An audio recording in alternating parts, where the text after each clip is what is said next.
18-октябрь. Никедеги Ыйсанын кубанычы.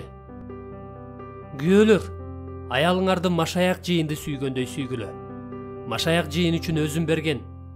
Ал жыйынды сөз менен, суу менен жууп тазалап ыйыктоо үчүн, тагы кемчилиги же ушул сыяктуу бир нерсеси жок, ыйык жана кемчиликсиз кылып, өзүнүн алдына даңктуу кылып коюу үчүн өзүн берген. Эфестиктер 5-бөлүм 25-27 чейинки аяттар. Никеде бактысыздыктын жана кыйынчылыктардын көп болушунун себеби күйөөлөр менен аялдардын өздөрүнүн жыргалчылыгын издегенинде эмес, ошол жыргалчылыкты жубайларына кубаныч тартуулоодон издебегендигинде.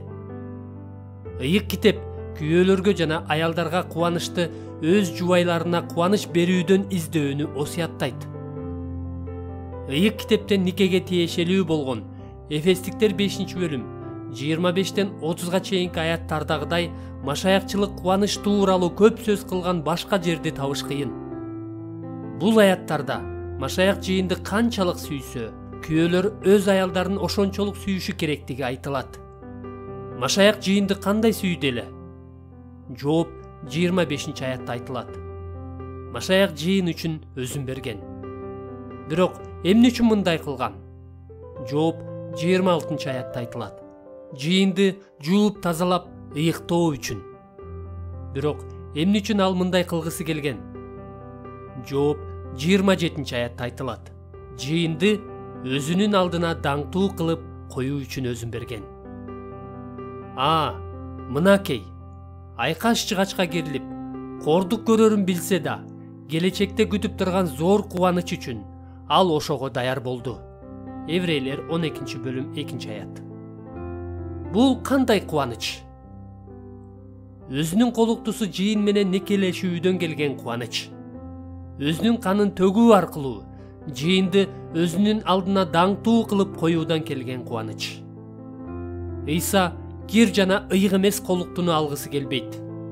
Андыктан ал өзүнүн убадалашып койгон колуктусун жууп, тазалап, ыйыктап, даңктуу аял кылыш үчүн өз өмүрүн бергенге даяр болгон. Ал өзүнүн колуктусуна жакшы болуш үчүн өз өмүрүн азаптуу өлүмгө берген. Натыйжада өзүнүн каалоосуна жеткен. Андан соң Павыл 28-30 чейинки аяттарда ушул чындыкты күйөөлөргө карата колдонот. Ошол сыяктуу эле күйөөлөр да аялдарын өздөрүнүн денесин сүйгөндөй сүйүшү керек. Аялын сүйгөн адам өзүн сүйөт. Анткени эч ким эч качан өзүнүн денесин жек көрбөйт. Тескерисинче, машаяк жыйын үчүн кам көргөн сыяктуу өз денесин азыктандырат, жылытат. Ыйса күйөөлөргө жана аялдарга, деги эле ар бир машаякчыга өзүңдү кандай сүйсөң, жакыныңды ошондой сүй деген осуят берген. Матай 22-бөлүм 39-аят. Нике болсо ушул осуятты аткара турган өзгөчө бир жайы болуп саналат. Бул осуят жубайыбызды жөн эле өзүбүздү сүйгөнчөлүк деңгээлде сүйүшүбүз керектигин эмес, өзүбүздөй сүйүшүбүз керектигин билдирет.